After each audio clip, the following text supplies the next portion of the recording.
YouTube land. This is Brenton Sawin coming to you from Lexington, Kentucky, the Bluegrass State. Today I have with us a man named Clint. I'm sorry, excuse me. His name is Clint, and he's from Maine. And he has sent an email to me, and he had several interesting stories from all the way from different hunting stories to something on the rooftop to several different things, and kind of in the Sasquatch category, but kind of iffy. It was kind of odd. He didn't know what to think about it because he'd never heard about it at first, and it took him a little while to figure it out.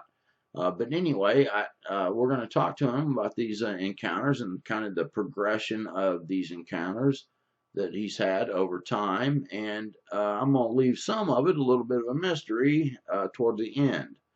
So anyway, without further ado, we're going to go on to speak with Clint and just get right to it. Hello, Clint. How you doing? Good. How are you? Doing wonderful, man. If you would, let's start with your hunting experience that you had in Maine. Yep. I was roughly around 16 years old at the time. I'm in my 40s now, so that was quite a while ago. I went out back to my folks' house. There was a good wooded area there, and went out to do some deer hunting. And I heard some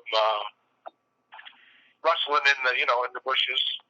Thought maybe it was a deer going to come out, so I stayed there a little longer than I should have. Nothing did come out, so I was, went to go home, and on my way there, I entered the edge of the woods into a field, to go through the crossing, and two black things, walked out in front of me. They're roughly 6 feet in height, I'd say. Right. Couldn't really make them out. They were black. They never acknowledged me. Never looked at me. Just walked, right by me. I didn't have any sense. Well, at first I thought, it was probably other hunters. Right. But, they weren't wearing orange or anything. Right. Never looked at me or acknowledged me or anything. Yeah, that to me was, really interesting because the way you were describing it when they were walking up, you were trying to figure out what you were looking at. And as they walked by and you were able to get a look at them, you kind of noticed that their stride and the width of them and things was kind of a little bit off from being a man. Could you describe that a little bit? Yeah, as they walked by me, I was trying to figure out, it was in the area, where I always hunted, and thought it was probably somebody that I knew, and then I realized that, they had no neck, very broad, real broad, actually.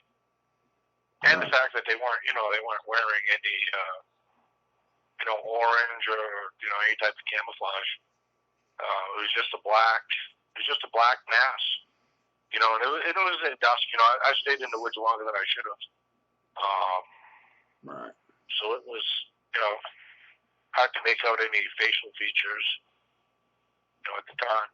But I noticed that their walk was a little different after they went past me. It was more of a stride than it was a regular, man walking. And what did you see like about the width of him? I'd say, the width of them was, just guess it, probably 4 feet. Their shoulders are probably 4 feet, seemed like 4 feet, 5 feet wide. Just massive, But then again, at the time, I was thinking, somebody wearing, a lot of clothing. Right.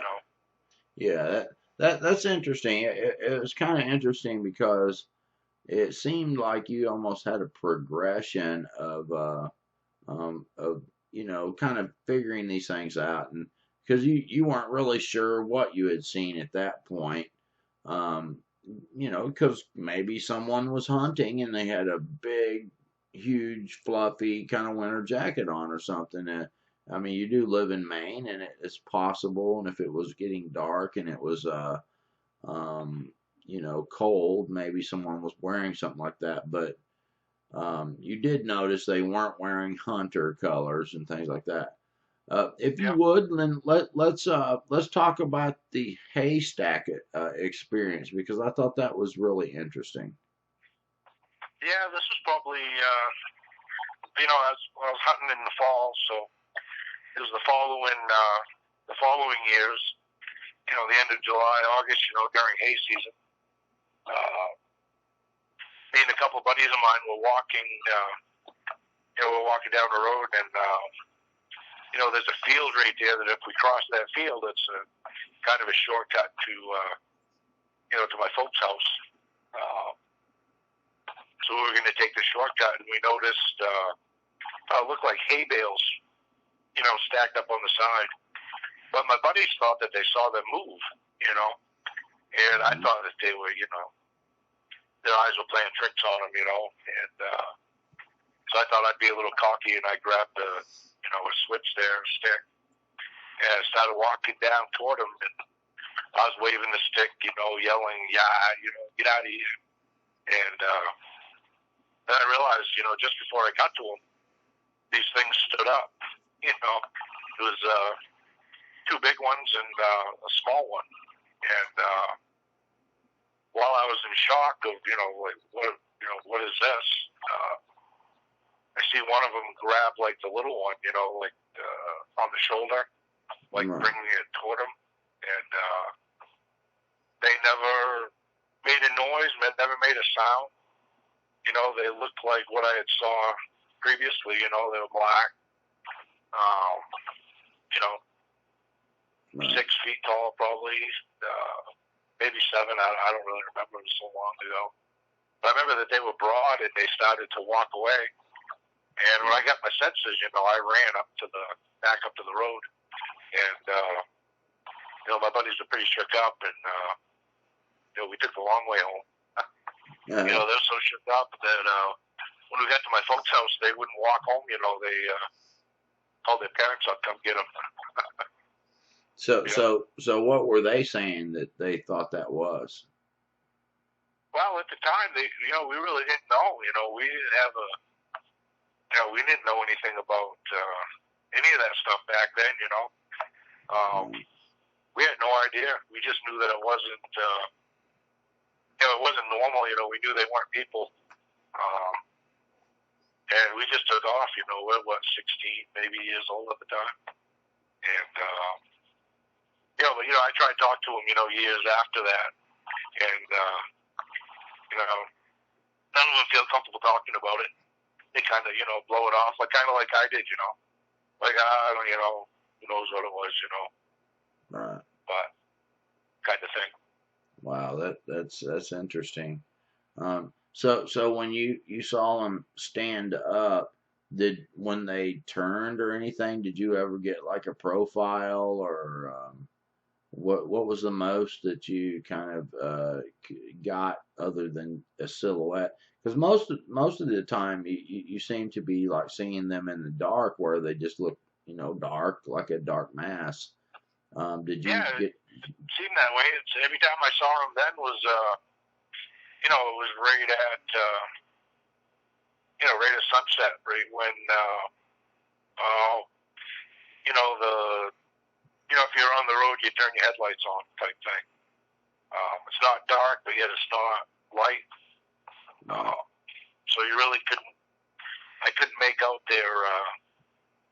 Couldn't really make out any facial features. At the time, it was just a big black, like a really huge person, real broad shoulders. But you just knew when you looked at it that it wasn't, it wasn't a bear, Right. especially, you know, I probably would have passed it off as bear at first, but when I saw the one, you know, reach out to the little one, you know, to bring it toward them, Right. that's what I was thinking at the time. I was thinking, well, this could be you know, just some people, you know, that were, I don't know what they were doing in the field, but then they started to, you know, to move there. Then I got a real good image of the how wide they were and big. Right. I was like, these aren't people. Right. You know, I interviewed Scott Carpenter, and he was talking about that he would encounter something in the woods, and they would take on the stump position, is what he said. And so basically, it would kind of just squat down and try to narrow itself. I guess, like, hold his hands up in front of its chest and put his knees together and just kind of squat. And he called that the stump position, like it would just kneel down and try to be a stump.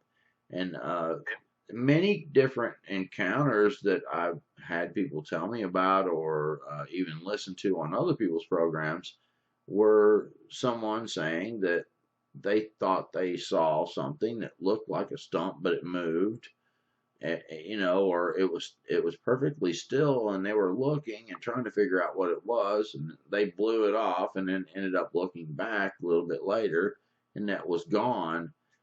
So in the middle of a field, that's very interesting. How something would be in a field and just stop and try to squat down and feel like it was concealed, and almost like was. I said, I thought it was a stack of hay bales that the farmer left. Maybe I thought it was probably mulch, Right. Weird. Yeah, and that's how good they blend. If it was a Squatch, and it sounds like it was to me, they blend so well that they look like normal things that might be, out there, and in the woods, it's almost impossible to see them if they do something like what you're talking about. In the middle of a field, I heard one other encounter where a juvenile Squatch came out, and it started across the field, and it froze almost in like mid crawl. It was crawling, and when it saw the human looking at it, it froze, but it wasn't hit at all. It wasn't like squatted, hiding its face or anything, but it froze, and it stayed froze for as long as they were looking at it. And then when they would look off, it would start to crawl again. They'd look back, and it would freeze. Like being still was, that they were trained or something, or a natural instinct to think if you just stay still, you're hid. And most of the time, even if you go deer hunting, if a deer stands perfectly still, it's hard to see it. Yeah. Oh yeah, that's kind of like the nature of deer hunting is looking at your surroundings and what should and shouldn't be there. Yeah. I think that's what they do. Yeah. So, and sometimes when light shines on these, all the stories I've heard, and even pictures and footage and stuff that I've received, if light shines through the trees and like a one spot of light hits on the fur, it almost makes it look like camouflage instead of like showing what it is.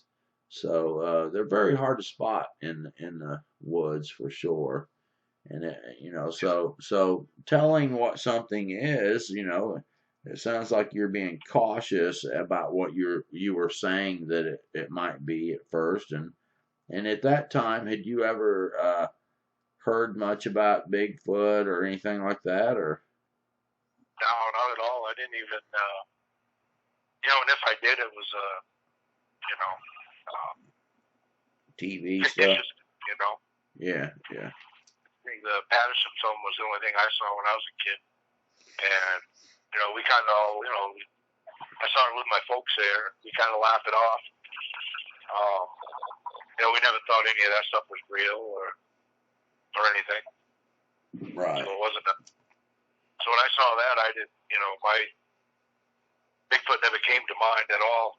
You know, I was just, what in the world is this? And then I realized that it wasn't a person. That kind of freaked me out. You know? Right. Still not knowing what it was. You know, Bigfoot never crossed my mind until years later. Right. You know, I tried telling this story a couple times to some buddies, you know, as I got older, and you know, that's when they mentioned Bigfoot, and it was in a, you know, mocking kind of a way. So I kind of never told the story to anybody else. Still haven't really. I mean, you're the first person I've told, and Right. probably 10 years, probably. You know? Right. Yeah. You know, I don't. You know, I always thought people that talked about Bigfoot and whatnot, I figured they had a, you know, wild imagination. And it always seemed that the pictures that I would see would be always grainy and fuzzy. And then, you know, especially now with technology, I mean, you know, camcorders are HD. You know, why are they still fuzzy? You know, why are they still, you know, like the UFOs, you know, why are they always jiggly, out of focus? You know, I got a camcorder, and when I film my family, you know, they're not all out of focus. You know what I mean? Right. Yeah. So I always assumed that it was a, you know, put on, you know, way for people to make money. You know. Right. Yeah. But Well, let's talk about your tent experience, because I think that's a very fascinating one. Can you tell us about that? Well, that was pretty recent. After I started researching, actually it was YouTube. Once I found YouTube, and you know, I was a late bloomer. It was probably just a few years ago. You know, seeing the videos on Bigfoot and you know the different cryptids and stuff. Then I noticed that the state of Maine had a lot of cryptids in it. According to that woman there up in, she does the Dog Man. What's her name there? She wrote quite a few books. Laura, you know what I'm talking about? Pardon? Pardon? Who'd you say now? The female there, the lady that wrote the Dog Man. Oh, Linda Godfrey? Yeah. I was listening to a Linda Godfrey show one night. She was on some talk show on the radio there. And she was talking about Maine, and Maine had a lot of cryptids in it, and dogmen, etc. Right. And you know, that's what got me, you know, thinking about my situation that I saw, and so I started going out in the woods there, you know, not too long ago, and I was trying all the techniques that you know I was seeing on the shows, you know, hollering, you know, the whoop whoop. You know, banging on the trees. And I did that one night for a good hour, you know, and I didn't get nothing, didn't hear anything or anything. So I climbed into the tent there and fell asleep. Probably an hour or so there. I got woken up there. I heard something coming toward the tent, and you know, I was kind of in that half awake, half sleep mode, you know. Right. And next thing I know, my tent collapsed. You know, whatever it was, you know, collapsed my tent. And I started freaking out at that point. You know, I didn't know. I wasn't thinking Bigfoot at the time. I was thinking probably a black bear or something, you know. And so I'm trying to, you know, find the zipper of the tent because it's collapsed. I can't find it. And I knew in my pants I had a knife, you know, so I reached over and I grabbed as I was pulling it out of the sheath there, I cut my thumb. And I managed to, you know, grab some of the tent and just start cutting with my knife there. And I come out of the tent, and I'm still bent over. Actually, I was on my knees, and before I got up, I'm looking around to see what I got to protect myself against. And I didn't see anything, and I stand up. I turn around, and probably 20 feet in front of me, roughly, there's a Bigfoot. I mean, clear as day. I mean, this thing was 8, 9 feet tall, I'd say. It was big. It was hairy, and it was staring right at me. And I'm still holding the knife in my hand, and I'm thinking, I don't know. I just had that sense that, we made that eye contact.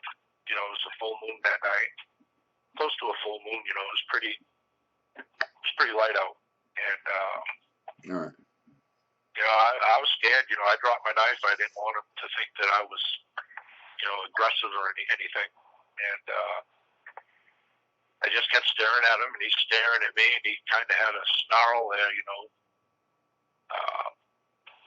scared the crap right out of me. I had a sense of fear come over me that I've never had, and I'm not, I ain't too fearful of too many things. I know that, when you're out in the woods, animals, you gotta be cautious with, black bears with cubs and whatnot, Right. or cornering animals.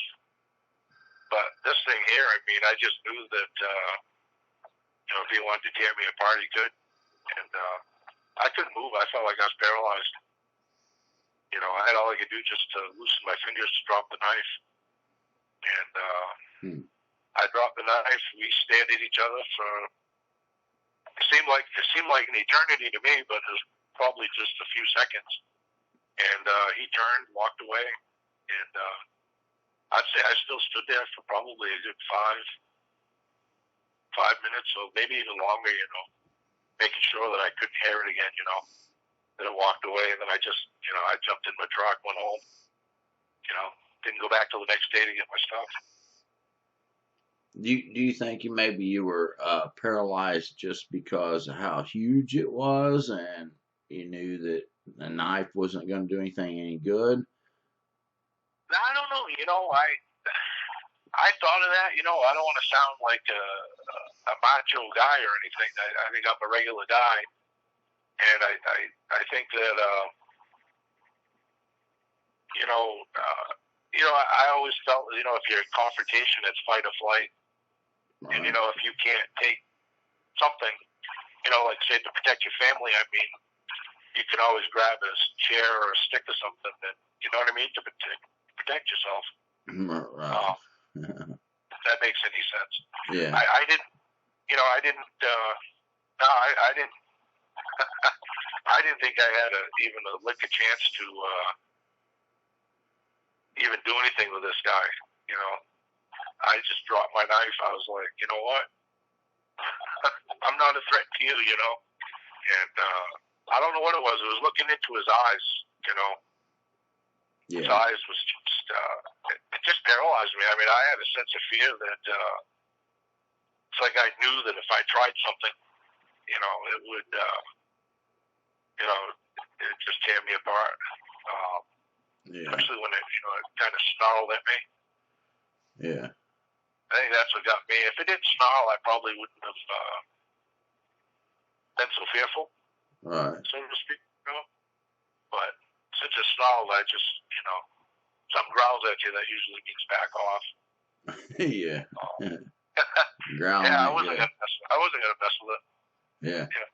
Well, sometimes people think that and I could imagine if you saw something that's 7, 8, 9 feet or whatever, sometimes even bigger than that and so broad, because sometimes even the small ones are 4 or 5 feet across the shoulders. Someone that big, even if it was a human being, if I had a knife, I don't know if I would try it, because I remember living in Texas, and there'd be some kind of situation where a fight broke out or something when I was young, and a person you knew was a fighter kind of person, and usually won. I wouldn't want to jump into that. And if you Uh-uh. saw a creature that is so huge, like 4 or 5 feet across, and 7, 8 feet tall, 9 feet or whatever it was, if you had a knife, it would be just only natural to say, heck no. This knife is Okay. not going, because even if you could kill it with the knife, you couldn't kill it quick enough to keep from being killed. And even shooting, a lot of times most people would say, if I shot it with the gun that I have, it could still get to me and do something before. But then again, there's this aspect of the infrasound, or the gazing in the eyes, that even the dog man or the Bigfoot seem to have, and some kind of ability to either use an infrasound or some kind of ability to paralyze people. So when you said you were paralyzed, I didn't know if it was a paralyzed by a fear he projected to you or a fear that you had inside you. Um, I don't know that. I thought of that because uh, um, I don't think it was something that was inside of me. I mean, because naturally you have the fear of. I went out there that night. I didn't think I was going to see anything. I thought maybe a hair, maybe a whoop back, or you're kind of hoping to hear something. But right.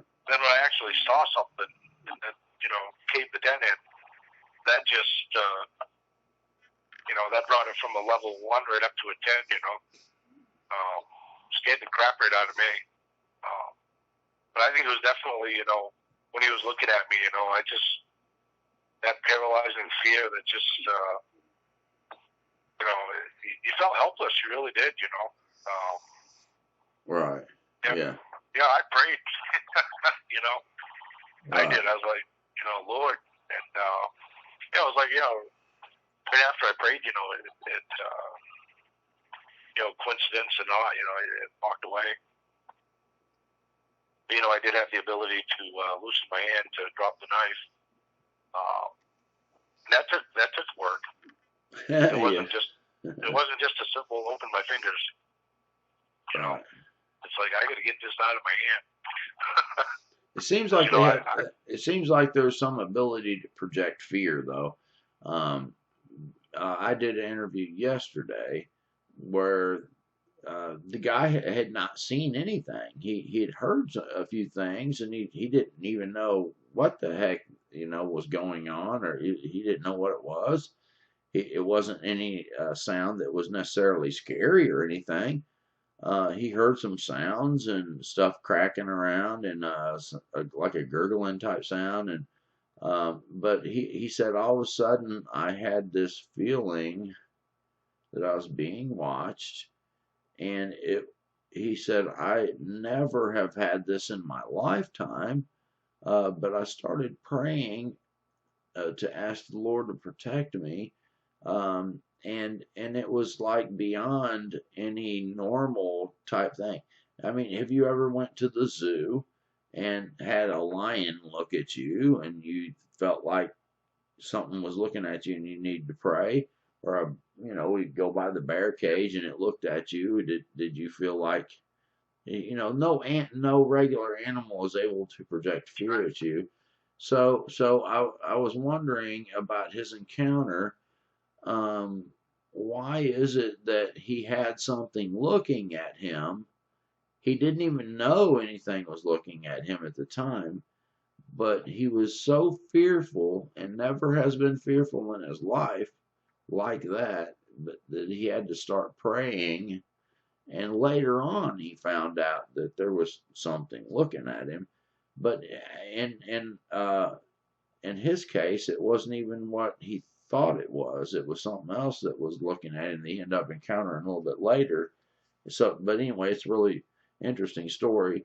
But the point is that how can something look at you and make you fearful other than it be some kind of ability similar to like biblical accounts of where people were struck with blindness or madness Yep. or fear.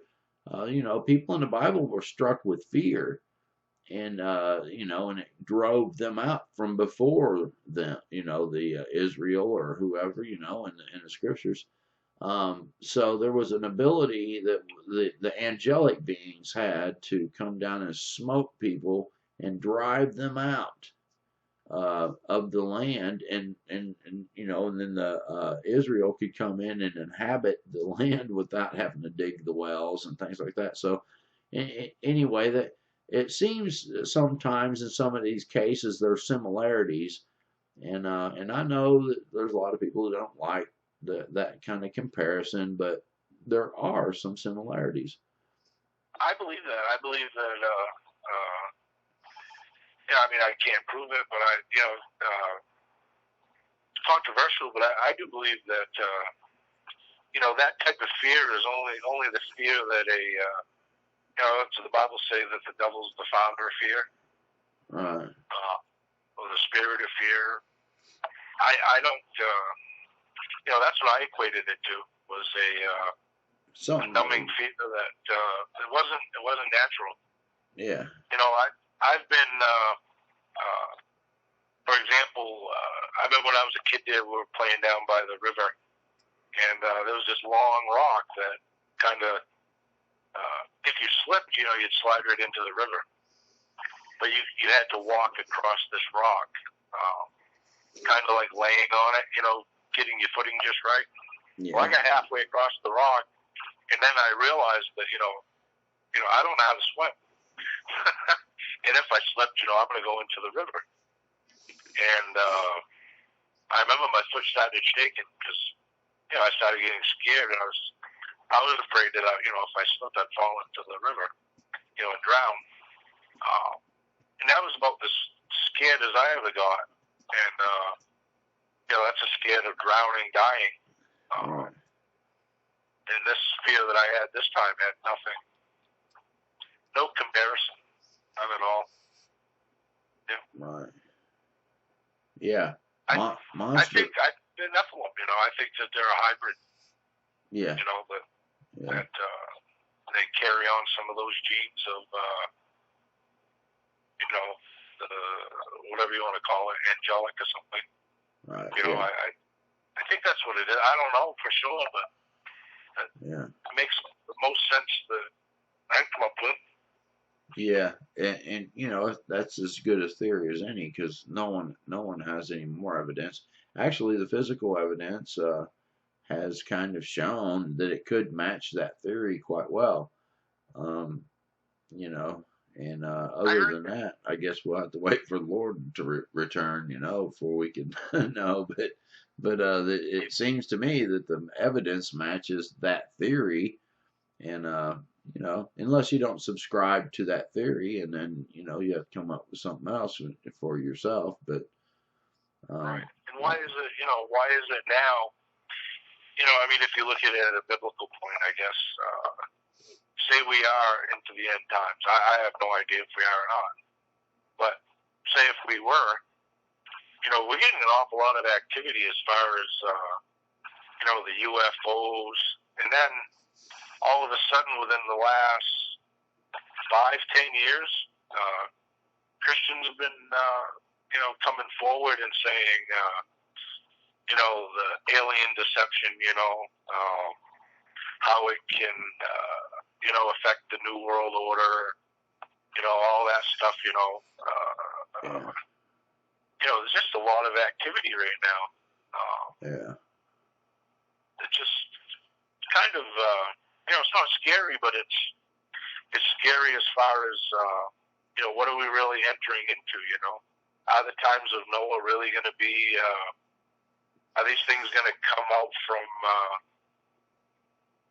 that other either realm or they say some things are in the earth. Are these things going to come out? I mean, what did Yeah, I The Bible mean said that that's sometimes people will die of fear. yeah, I mean the Bible does talk about there being someone that has authority over the beast of the earth to kill a fifth part of all mankind. So, what is a beast of the earth? That would be the question. Some people say, Yeah, "Oh, it's lions and tigers and stuff like that," but according to if you were to go by the biblical aspect, there was beasts that were before the throne, and they were like humanoid type beings with like a eagle's head or a lion's head or a they were yeah, humanoid kind of hybrid looking kind of creatures. And so, if there were things like that that fell and they interbred with mankind, what kind of beast would that make? The word satyr in the Hebrew means hairy. They live out in the wilderness. They call to their fellows. They live away from people. They live amongst screech owls and doleful creatures, and where there's a habitation for dragons, and it fits yeah, all of those scenarios that you find in the mysteries genre. So it's very, very intriguing to ponder those questions. There's the locust army that's supposed to come out from in the earth, and there's cave systems and big void areas inside the earth that where there could be things living, and we'll yeah, find out. The way to find out is just wait, and one day, if it's true, it'll happen. And uh, yeah. and we'll see if people's hearts fail them for fear for what's coming upon the earth. But I can tell you this: if you see anything like that, an army of a beast of some kind, whether it's a locust type that has a head of a lion and a body of a horse and a scorpion tail and all that, wings of a bug, or if it's a beast type that looks like a dog man or a Sasquatch and they come raid a town and they start killing people and stuff like that, you'll know that the Bible was, telling the truth, and that's when you can pray because God's going to spare people from that kind of thing. Yeah, And yeah, when you talk about in the Bible, when the uh, when Egypt had all the plagues hit it, the plagues didn't touch those people who were in Goshen, and that was Israel. Israel lived in Goshen at the time, and they were slaves to Egypt. So when all the plagues hit, Egypt was being bombarded by all kinds of plagues, which are symbolic of, the end times kind of scenarios of the tribulation, with the bowls of right, wrath and all those kind of things that they come up upon the earth. But in Goshen, where the people of God were kind of in a particular area, they were separated out, and they weren't touched by the plagues. And then the Pharaoh ends up letting them go. And then the Bible says none were feeble among them, and they all, millions of them left, a couple million, I think it was, if I remember correctly, and they walked to the Red Sea, and God parted the Red Sea and delivered them over into the other area, the Promised Land area, which He promised them, and then they wandered through the wilderness for 40 years. And they never did, that generation didn't make it, but because they doubted. But uh, right. but it was interesting, when you look at it, that kind of scenario. Because there's Oh, more and more sightings of dogmen. There's more and more sightings of Bigfoot, but they can't quite, kind of get a grasp totally on it. Even when people do have footage, there's always going to be naysayers. The good footage and the good stories and things like that are for people who are open to hear it.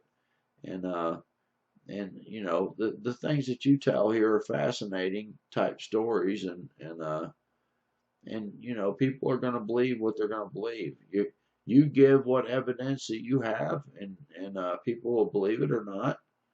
And you right. certainly have a wide range of interesting kind of stories. Well, what I find interesting is, it's real to me. You know, I mean, I've seen it. And what I try to do is try to wrap my brain around, you know, the big picture. Right. You know, I never even realized until you just started talking about Egypt, and you know how his heart was hard. You know, and had all these plagues. That, you know, that's kind of like today. You know, a lot of people's hearts are hard with you know, we're all distracted by technology, and you know, I'm guilty of it. You know, I don't spend as much time, you know, with the Lord as I should, because I got so many distractions. You know, in my life. You know, when people went across, they got delivered through the Red Sea. A lot of them wanted to come back because they were so used to Egypt. You know, it's not the technology is bad. It's what people do with it, and you know, you can use technology for good. Like you know, you're using technology for good right now. You're sharing your story. We talk about the Lord some, and people that hear this video, it's gonna be for good. You know, they're gonna hear some things that are real in this world. They're going to hear something about God. They're going to hear something about Bible. They're going to hear something about, you know, Egypt, and you know, that's a little bit of information that they can gather that's going to be for the good. So technology is not necessarily evil or good. It's how we use it, and you know, so, and I would just say to anyone who has had experiences, share them. You know, don't be scared to share them. If you got footage, if you got pictures, share them, and share them with the type of people that might put them out there in a proper kind of way to help toward the good, and that's using it for the good. You know, when I get to heaven, you know what I'm gonna do? I'm gonna ask the Lord if I can drive one of those chariots that goes like lightning. You know what I'm saying? I'll meet you there, and we'll have some races around heaven in those chariots that go like lightning from the east to the west. You know, and we'll race from one end of the galaxy to the other, and you know, there's some cool stuff in heaven. You know, NASCAR ain't nothing. I want a slow trip to heaven. There, I like to check out the galaxy. Yeah, man. I mean, you know what? The Bible says that the eye has not seen nor ear heard the things that God has prepared for them who love Him. And could you imagine? I mean, it's got to be super cool, or He wouldn't say that. So, you know, there's many mansions in His Father's house and all that kind of stuff. So, you know, you're not going to have to worry about a place to live. You're not going to have to worry about like something awesome, because He said it's, you know, you haven't even seen or heard what's so awesome that, you know, there is there. And you know, we hear some of these stories in the Bible, and these chariots that these angelic beings came down to the earth and smote the whole Syrian army or whatever when they came after Elijah or what have you. I want to drive one of them chariots. You know what I'm saying? Give me one of them chariots, man. I'm gonna take a spin around. You know, you know what I'm saying? I mean, a low rider chariot and one that's hopped up, or I mean, you know, I bet. Heaven's not going to be boring. I just tell you that. It's going to be awesome, and you know, people are going to love each other. It's going to be great. And I know I don't mean to get off onto this, but, you know, this is a video about, you know, your encounters and things like that. But you know what? That's cool. Because that's the kind of thing that people need to hear once in a while, is that being a Christian, being saved, going to heaven, it's not boring. It's awesome. Man, you kidding me, man? Christians can be cool. You know, going to heaven can be awesome. Single day. Yeah. I think you're doing stuff. Yeah, man. You know, could you imagine being in heaven and it's like, and he's like, come on over, dude. You know, we got my mansion over here in the Lord's. You know what I'm saying? The Father's house got many mansions. You know, it's not going to be boring. We're not going to be sitting around singing all the time. You know what I'm saying? It's a world. If you look at Abraham's bosom and some of those stories, like Rich Man and Lazarus, and there's it tells you a little bit of the reality here and there. People have had near death experiences. There's beautiful places, beautiful flowers, beautiful fields and tree. Just so many different kinds of experiences that I've heard, and even encounters of houses that were like almost like see-through glass looking things, and there's descriptions in the Bible and things like that. But anyway, let's get back on track. One of the things that kind of also stood out about your story was because not everybody encounters this kind of stuff, and I think that it's not necessarily always completely a paranormal type thing. Now I believe that Bigfoot and stuff like that are Nephilim, okay, but Nephilim were hunted by Israel, okay, so they were completely physical. And now, one of the words that there's a scripture that talks about Moab called them Emams, and they were called the Anakim that lived in that land, and most people know what the Anakim are. But really, when you look at the word Anakim in the Hebrew, it's Anoki, which I believe is where they get the word Anunnaki from. Okay, so the ancient alien theorists and what have you. But when it says Anoki and Moab calls them Emams, the word Anoki I think was Anunnaki, but Moab, when they called them Emams, that meant terror because of the terror they caused their worshippers. So that right there tells you that people worshipped them. They were also giants, and so that fits the ancient alien theory. But I don't know what the point was that I was going to make.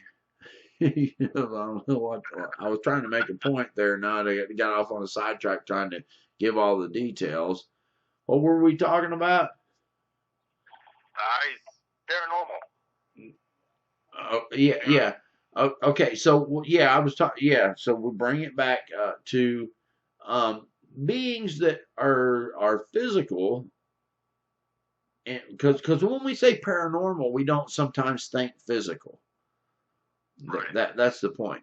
Okay, so if people were worshiping these beings, there was some, I think, paranormal aspect to the Nephilim, these hybrid creatures or beings, and many of them looked like regular people.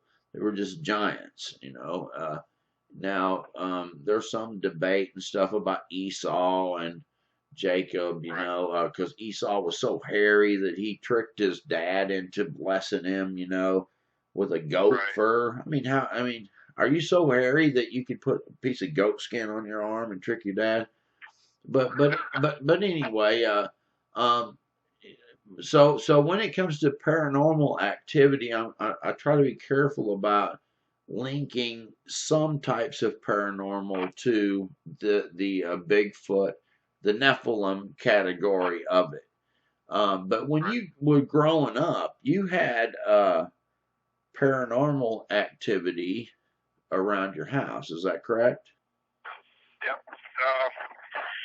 I come from a good-sized family. There were 6 of us, brothers and sisters, and I'd say when I was probably 5, 6 years old, started experiencing things such as, my bed would be shaking. I'd holler to my mom. My mom would come in, and of course the bed would stop shaking. She'd leave. The bed would start shaking again. Experiences like that were quite frequent. you'd hear the typical footsteps go down the stairs, and you look, there'd be nobody there. Voices, you'd hear upstairs or downstairs, and there'd be nobody there. And nobody really knew at the time what it was or what was happening. My dad never believed us until we were a lot older there. I guess my dad had an experience. He was laying in bed, and he felt the bed go down, and he looked, and it was his mom who had passed away. And he didn't say anything to it. It just said, hello. And he said that she just walked away. Wow. But until then, he never believed any of us kids. We had a dog, and the dog used to go nuts, barking at the ceiling. My mom always drove my mom nuts. But what's interesting was when I was, it had ended when I was probably around 9 years old. My parents actually met the Lord when I was around 9. They both got saved, and shortly after that, the things, it stopped happening, and we kind of all, we just didn't talk about it. It was, it wasn't something we talked about. And then it wasn't until I was about the same time I saw those things. I was around 16 years old. I was laying in bed one night, and all the other kids have, the older kids have, they've already grown up and moved out, so there was, just 3 of us left, at the house. And I actually had my bedroom with that done. And something come out of the closet. It was like 1 o'clock in the morning. And I grabbed my lighter. I flicked my lighter, and it disappeared. I put my lighter down. I look, and it come back. And I grab my lighter again. And, I'm thinking it's my eyes. Well, the third time I grabbed my lighter and I flicked it, and it didn't disappear. And I was like, what? And I, turned the light on. Reached over to the nightstand, and I'm looking at this thing, and it floated out of the closet. It was just a black mass floating, and then another piece come out of the closet, like a round ball, and it sat on top of the mass, so that it looked like a person. Wow. And I was like, this is kind of funny, but not really. I'm sitting up in bed, and I take my right hand and I slap my forehead, like, what in the world? And I got my left hand's like out in front of me, like, what is this? And something grabbed my hand and squeezed it. At that time, man, I tell you what, man, I flew down the stairs, and I made so much ruckus. My mom got up. She's like, what's the matter? I was shaking so bad that, the dishes in the kitchen, you could hear the dishes rattle, and it was kind of like that same fear that I had with the Bigfoot experience, just totally took over. And I was telling my mom about it, and then that brought back the memories of, when I was a child. I was like, oh no, that was real, because you kind of just, you kind of forget about it. You think that it's just because you're a kid. And talking to my other sisters and stuff after that happened, everybody was talking about their experiences that they had growing up in the house. And what led it to end was my mom called a lot of preachers. At that time, they stopped going to church. You got all these denominations. Yeah, I got not acceptable to that. Yeah. They don't really not acceptable that. So we found one that was, willing to deal with it and told us, that you got authority over it. And, it wasn't until we had authority over it that, for the most part, it stopped. But it's followed my siblings, Right. Not all of them, but a couple of them that followed, that have, experiences happen. Not all the time, but enough to, makes you just realize that, that there's more to this world than what we realize. I remember when I told my wife about it, this stuff, and she's never experienced anything in her life. And because we started experiencing stuff together. Isn't that interesting? That some people never have experienced anything, and that is just so cool that sometimes people don't ever experience something, and they go to church, they get saved, and they love the Lord and all this kind of stuff, and they never went through none of that kind of stuff, and their life just seems to be hunky dory all the way through. And then you got some people like yourself, like me, that had to go through all kinds of craziness to to try and get free. Why sometimes, Yeah. Sometimes I'd rather be the one, that's oblivious to everything, Yeah. I mean, yeah, I wouldn't wish it on no one. It's like if you could just rather have a normal life and and go through your life and do what you need to do and be a good person and help people. And I mean, heck, why would you want to experience? That was one of my concerns talking with you was, I was afraid by bringing it up that, I got a couple little girls, Right. here at home, and I don't really want that. I'm hoping that they don't have to experience anything. I pray it off of my kids. Now, I've asked my kids many times, have you ever experienced anything? Because they know what I do on YouTube, and they know what the show is about and stuff. And I pray almost every night. I might not pray every single night, but I pray that the Lord protect them and not let that kind of stuff happen to them and that kind of thing. Because I've had physical encounters of, it's like someone, someone from off the street walking into your house and grabbing a hold of you. My encounters haven't been just seeing something; they've been like physical, like a real entity that was red with horns or something coming in, grabbing hold of you, and then have a witness walk in, like my sister walked into the room or into the hallway and saw it. It wasn't even something I could deny, or the Darrow thing that happened. It even had technology and it stuck to the side of my head. So but my kids have never had anything happen to them because I pray and I ask the Lord to not let that happen, and He has been good. So I would encourage you to just pray and trust God.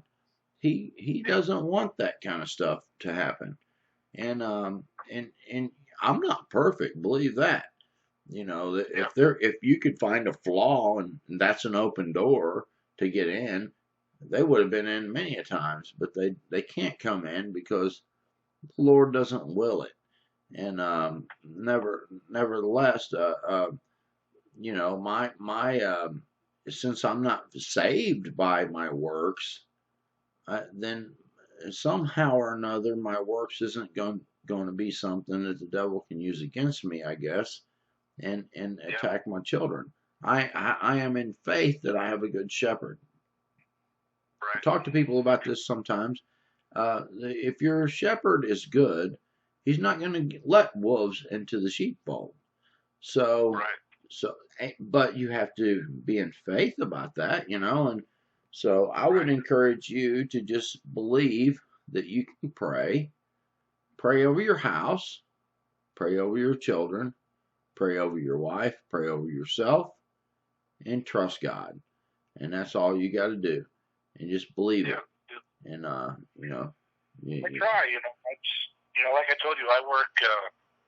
I'm away from home quite often, and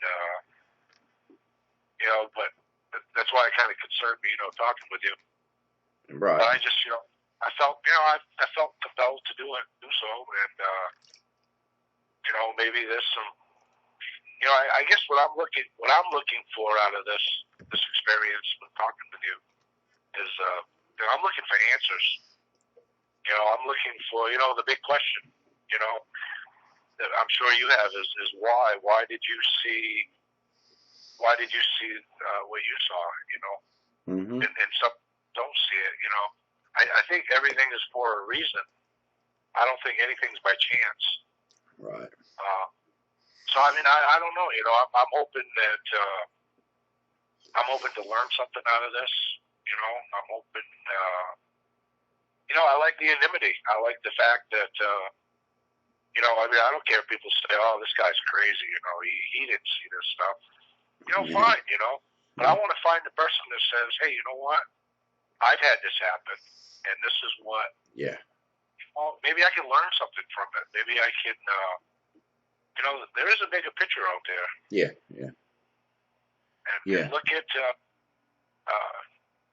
I don't know, Yeah. Your story will help someone. That's always the case. Every single time someone watches the story and it meant something to them. If I was to sit here and pick out what I think would mean something to someone, I would be totally wrong most every single time. And it's something else you said that you don't even think meant anything that they're going to hear, and it meant something to them and it helped them. So sometimes I believe, like with Job in the Bible, God didn't have to let all that happen, but it helped us in the future. And with your kids, you just pray and you ask God to protect your house. I just really believe that God will protect your house. I don't think your kids are going to experience the things you experienced because it was for you. It was for you to share. It was for you to help people. And your wife, she doesn't have those kind of encounters, and her kids won't either. And it was for you to know about to protect your home. Does now. No, she after I told her about my experiences, that she started having some experiences. We got, and I'm going to send this stuff to you. And I'm not dabbling in stuff. Don't take me wrong. I'm trying to, I can discern the difference with myself. We got the white flashes, that you see all the time. Mm-hmm. And usually what that is, to me, is a sign that, something's going on, When I start seeing the white flash, it's on the corner of your eye, you look, it's gone.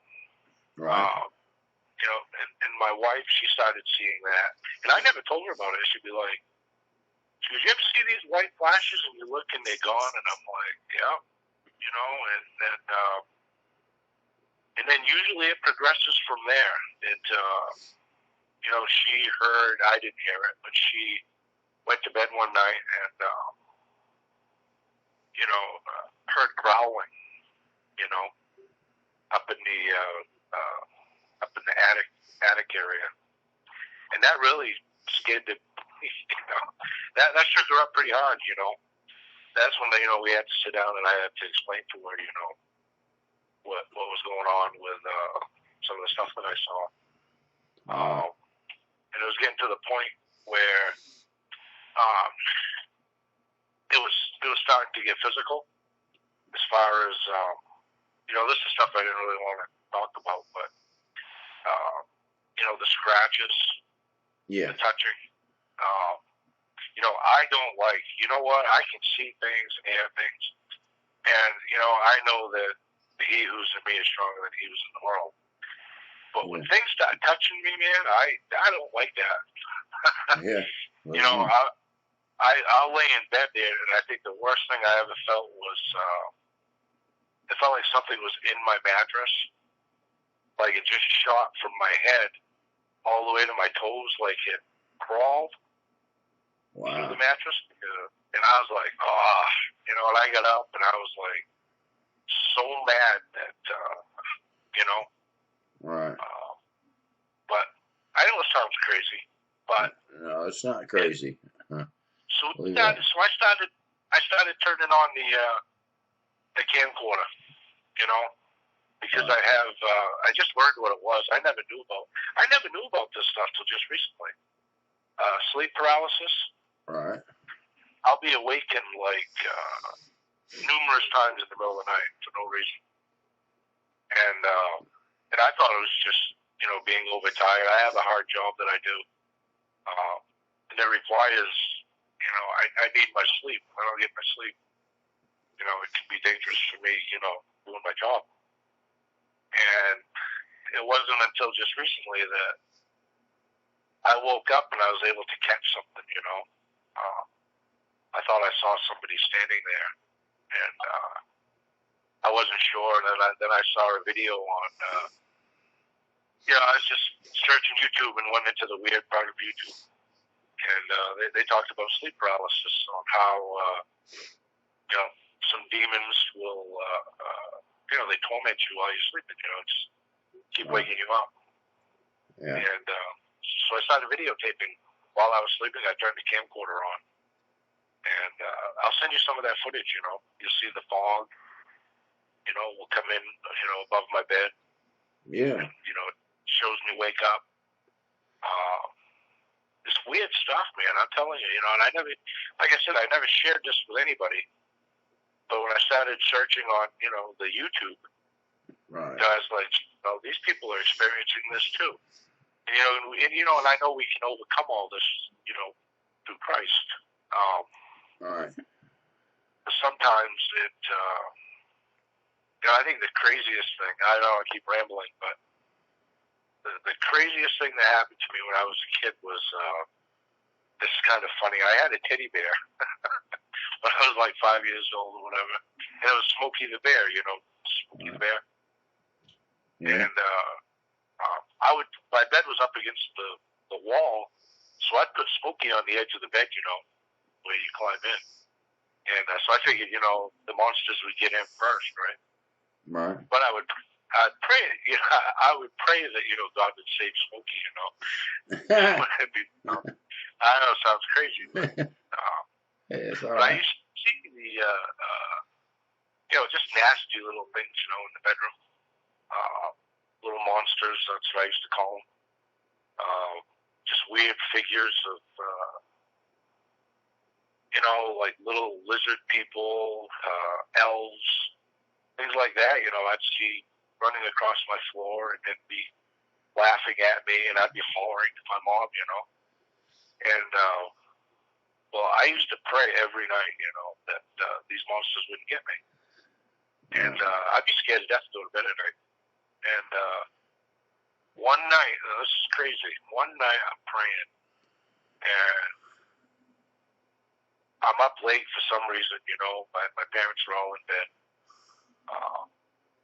Something walked into my bedroom. I'm talking, this thing was so tall that it had to duck underneath the doorway, and it was all white.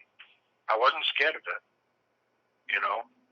I ain't saying it's an angel and I don't know what it was. And it came over and it sat at the end of my bed. And I remember I wasn't scared, and it was talking to me. I don't remember what it said. And it brought me to a place. I don't know where it brought me. But, this is back in, back when they still had picture tubes, It's back in the late 70s, I guess. They didn't have flat screen TVs or anything like that. But he brought me to this room. There was this big white wall. I remember the white was so white, and then there was like a TV screen. And he's showing me this TV screen, and I don't remember what I'm seeing. And then he asked me a question. He said, you have a choice whether or not you want to go through this or not. And I was like, I didn't really, I don't remember what it was, but I said yes, that I wanted to go through whatever because the outcome was going to be better in the long run for whatever it was that he was showing me. And I woke up the next morning and I was telling my mom about, because she didn't believe me, of course. But for a good couple months there, I remember this big white being come in my room and would comfort me. And that's when everything stopped for a long time. And then it was shortly after that my parents got saved, and I had never experienced that again, and I never really thought about it, because when things like that happen, you have a tendency to say, "Oh, it's probably my imagination, or I dreamed it or something," Right. But it always was back of my head, and I was always, wondered if anyone else had that experience. And so I guess that's why I threw it out. There's a lot of stuff I don't like talking about because not so much of the fact people think I'm crazy because I have anonymity here, but in the in the world that I live in every day, I don't talk about this stuff. I don't talk about it because I don't have anonymity then. Right. Yeah. I don't want people thinking I'm crazy, even though I stand firm on my faith. Right. I have friends that don't go to church. I have friends that they like to party. They work hard. They party hard. I have friends too that they like to homeschool. A variety of I like culture. Yeah. As far as I like a variety of friends. I like a variety in my life.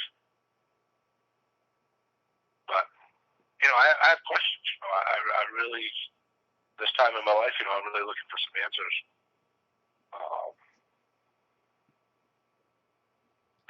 Yeah. Well, you I think you have the answers. It's just putting all those answers into a cohesive group to get the big picture is kind of something we all do. I gather up stories of all types. I think you said something about you liked my show because I have so many different types of things. And you get a large diversity where, and you can see, you can, I've watched a lot of your videos over the last few months, right. And you can see a connection there. Right. I'm not sure where it's leading, but right. You can see a connection with everything. Where there's a. You know what? When I made the video about the art, I just put a bunch of the pictures that I've painted over time and drawn and stuff like that, and it almost had a theme. If you watch it, did you watch that one? Which one is that? I made a video about the art on my YouTube channel. The art? No, yeah. I didn't see that. All the paintings and drawings and stuff that I've made. I just put a bunch of art in the thing and put music to it. And, and sometimes it was a little sequence of stuff because like 3 or 4 pictures sometimes I put together in the video editing and where one piece of the art moves across the other piece and stuff like that. But when you watch the video of just my paintings and drawings, there is almost a theme to just viewing my art. It was kind of it kind of shocked me a little bit when I was looking at it. There was like a theme of what I have been trying to portray. You know what I'm saying? I've been trying to say something, and the art almost does it just by itself. I mean, unless you can't hear. And what are you trying to say? That the story there was shadow stuff. There, shadow being paintings. There was alien type genre stuff. There's Bigfoot. There's Dogman. There's all these kind of things. But I kind of put it all together, and over time, the art has added up to a big picture, even the Darrow stuff and all that. When you watch the art, all the pictures just one after another, kind of thing, it almost has a flow to it to where it tells a story of something that I didn't really intend for it to have that feel. I mean, it felt that way to me. Maybe if you watched it, you wouldn't get that, but it was almost a picture. It was a snapshot of the supernatural realm that invades the world. Yeah. You know what I mean? Right. You need to go watch that, and email me and tell me what you think about it, because that's the way I felt that it kind of had a feel to it. It was quite incredible. Just pictures. A lot of times a picture can say 1,000 words. But anyway, I'm gonna have to wrap this up, man, because I might have to break your interview up into 2 shows, part 1 and 2. I'm not sure. We've had like 4 or 5 different times we got cut off and all that kind of stuff. So I'll try to put it all together and see how long it is. But I've really enjoyed it, Clint. I really appreciate you coming on. Oh, I appreciate it. I'm looking forward to, I'm going to send you some of those pictures and stuff. And, just get your feedback on it. And, you want to post any of that stuff, I have no problem with it at all, Right. Hopefully, I'd like to get some feedback myself just on, just what's going on. Yeah, man. The Squatchy stuff that you were talking about, I'd love to see that. The anything you want to send me, man. The stuff you described to me sounded quite incredible. And I will put that into a separate video, and I'll go ahead and do this interview separate as a show that talks about your encounters and experiences. All the stuff you send me, I will take and look at, and then I'll contact you, and I'll tell you what I want to do with it. We'll decide together, okay? Yeah, you do whatever you want with it. Okay. Well, I'll definitely talk to you. I'll let you know what I'm doing with it, and then we'll post it, and it'll be cool. I know that, because what you've told me about was awesome. But anyway, I really appreciate you coming on. I thank you very much. And God bless you, man. And you have a safe week at work, because I know you're going back to work after today, right? Yep. Tomorrow morning. Right. Okay. Well, thank you for taking the time on your day off to talk with me. And so anyway, all the people out there in YouTube land, I appreciate you watching. Comment, like, subscribe, and share these videos, and make a nice comment for our guest tonight, Clint. And Clint from Maine. And he's, to me, I thought this was a very nice variety of I would like for you to make a nice comment for Clint to read, and show him your appreciation for him sharing his stories. God bless you all. If you want to contribute to this channel, you can go to Mysteries to Search Facebook page, or you can go to brentonsawin@gmail.com, and that is my PayPal. You can go there to contribute to this channel, and expeditions and things like that I want to do in the future.